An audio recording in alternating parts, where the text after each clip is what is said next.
Numbers 19. The Lord said to Moses and Aaron, "This is the requirement of the law that the Lord has commanded. Tell the Israelites to bring you a red heifer without blemish or defect, and that has never been under a yoke. Give it to Eleazar the priest. It is to be taken outside the camp and slaughtered in his presence. Then Eleazar the priest is to take some of its blood on his finger and sprinkle it 7 times toward the front of the tent of meeting. While he watches, the heifer is to be burned, its hide, flesh, blood, and intestines.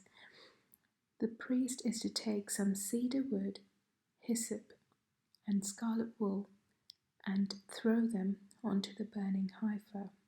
After that, the priest must wash his clothes and bathe himself with water.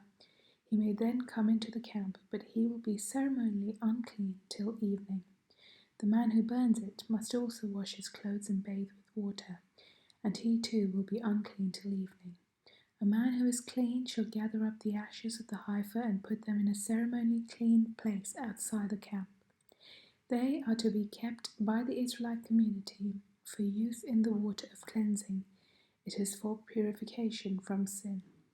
The man who gathers up the ashes of the heifer must also wash his clothes, and he too will be unclean till evening. This will be a lasting ordinance both for the Israelites and the foreigners residing among them. Whoever touches a human corpse will be unclean for 7 days. They must purify themselves with the water on the 3rd day and on the 7th day.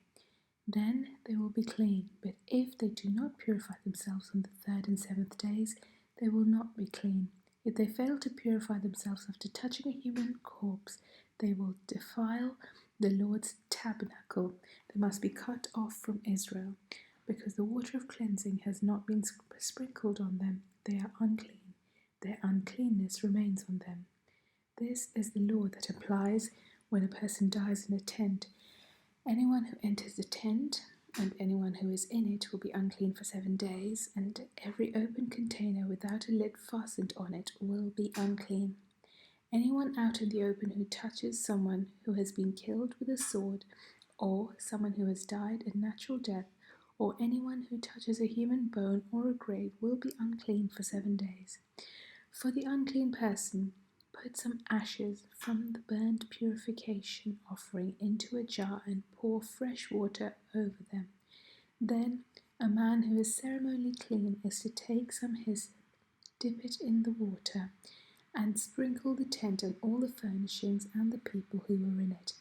You must also sprinkle anyone who has touched a human bone or a grave, or anyone who has been killed, or anyone who has died a natural death.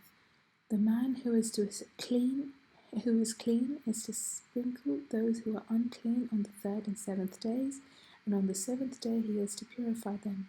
Those who are being cleansed must wash their clothes and bathe with water, and that evening they will be clean. But if those who are unclean do not purify themselves, they must be cut off from the community because they have defiled the sanctuary of the Lord. The water of cleansing has not been sprinkled on them, and they are unclean. This is a lasting ordinance for them.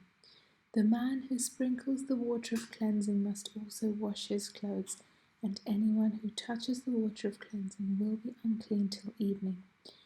Anything that an unclean person touches becomes unclean, and anyone who touches it becomes unclean till evening.